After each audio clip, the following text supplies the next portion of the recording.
का ये ननदो कैसन मुंह फुला के बैठल बाड़ू हो? का बताइए भौजी, अगर पूछत हो तो बतावत है सुना। बतावा। रात करे सना नाना बहेला पवनवा,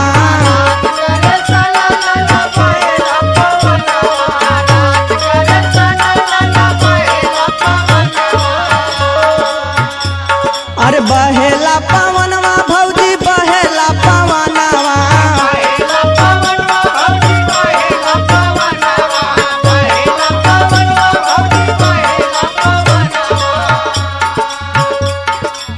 कहदा भौजी भैया से दे देता है गवानावा, कहदा भौजी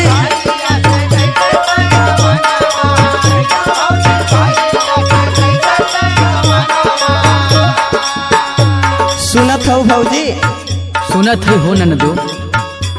अरे कहदा भौजी भैया से दे देता है गवानवा, भौजी दे देता है गवानावा, अरे नहीं चाहिए झपिया दौरी ना चाहिए गहनावा,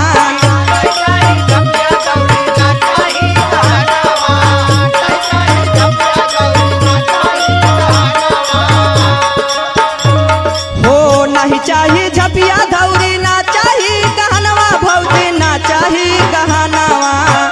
सुनत हो भौजी? सुनत है हो। ससुरे भेजौ तू भौजी कई के तू बहानावा,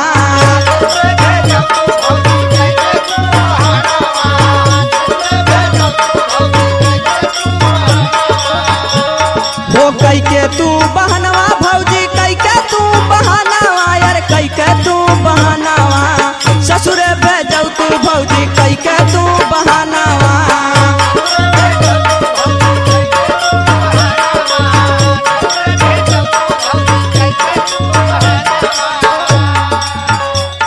अरे ससुरे भेजौ तू भौजी कई के तू बहानावा, भौजी कई के तू बहानावा।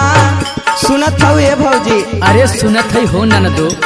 अरे मन जा तू भौजी हमरो ये तना कहानावा,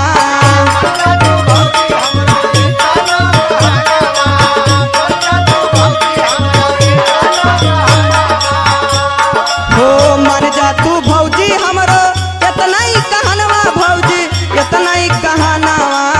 सुनत हो ने भौजी? सुनत है सुनत है। अरे मन के पूरैदा भौजी हमरो रमानावा,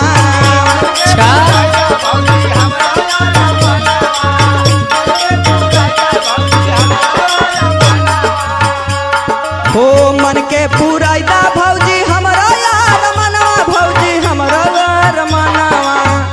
कितने बस कैदा भौजी काम हमरो।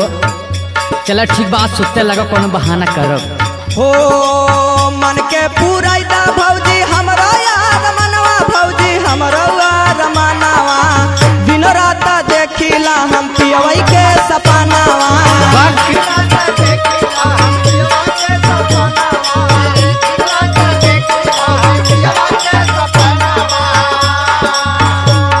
अरे दिन रात देखिला हम पियवई के सपनावा, भौजी पियवई के सपनावा। का बताइए भौजी? बताओ बताओ। दिनों रात खाली सुत सुत उनकर सपना देखिला कि हमारे मुड़वारी हैं करवट फेरत हैं, ओहो हो कि दिन रात देखिला हम पियवई के सपनावा, भौजी पियवई के सपनावा, मुन्ना मतलबी पियवा बसल बा परानावा, मुन्ना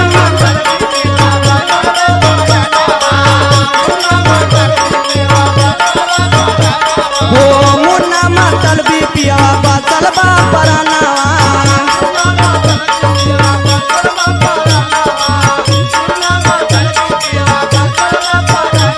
हो मुन्ना मतलबी पियवा बसल बा परानावा।